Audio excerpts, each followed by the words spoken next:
J'avais une société de production, j'avais mes bureaux au-dessus du Fouquet sur les Champs-Élysées, j'ai travaillé pour l'année de la France en Chine, j'ai produit des films, j'ai même été producteur de musique, et puis finalement ça me satisfaisait pas, j'étais pas heureux. Il me manquait quelque chose, et j'avais besoin de liberté. Ma mère était couturière à la maison. Mon grand-père était cordonnier. Il fabriquait des chaussures à la main. Ça me fascinait. Et je m'intéressais à cet artisanat depuis mon plus jeune âge. Le secret de tout ça, c'est de se lancer et surtout, soyez autonome.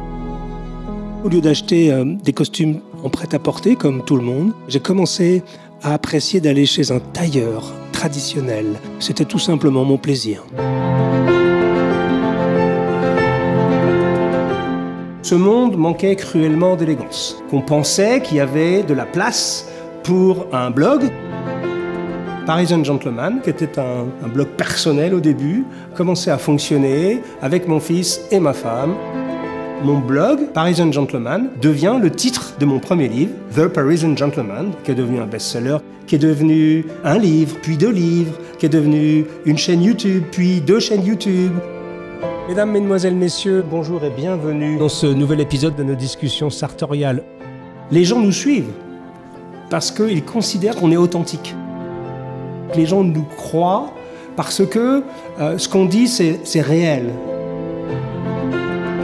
On ne veut pas retomber dans ce même principe qui est de devenir un peu esclave des marques pour lesquelles on travaille. Le plus gros obstacle, c'est cette idée erronée qui existe encore aujourd'hui, c'est que l'Internet, ça doit être gratuit. Le système créatif est cassé, il faut le renouveler, donc c'est redonner de l'énergie créative à des créateurs, à des artistes qui vont aller se connecter avec leur public. Tous les gens ont l'impression qu'on fait beaucoup d'argent. Je peux vous dire que parfois c'est pas simple. Tu peux pas financer une petite structure comme la nôtre simplement avec YouTube. Un jour, je regarde au milieu des commentaires et je lis « Est-ce que les gars, vous avez une page Patreon ?» Je me dis « Mais de quoi ils parlent ?» J'ai commencé à regarder Patreon et c'est comme ça que tout a commencé.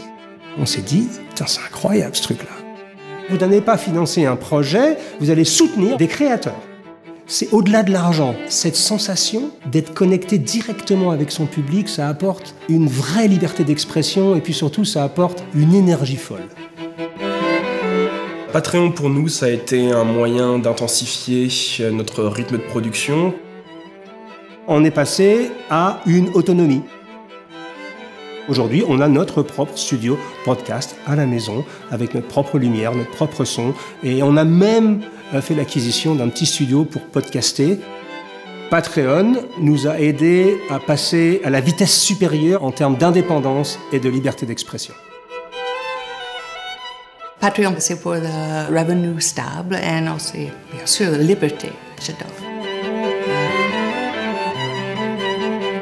On peut dire aujourd'hui qu'on est l'une des voix principales de cette contre-culture qui milite pour un monde plus élégant.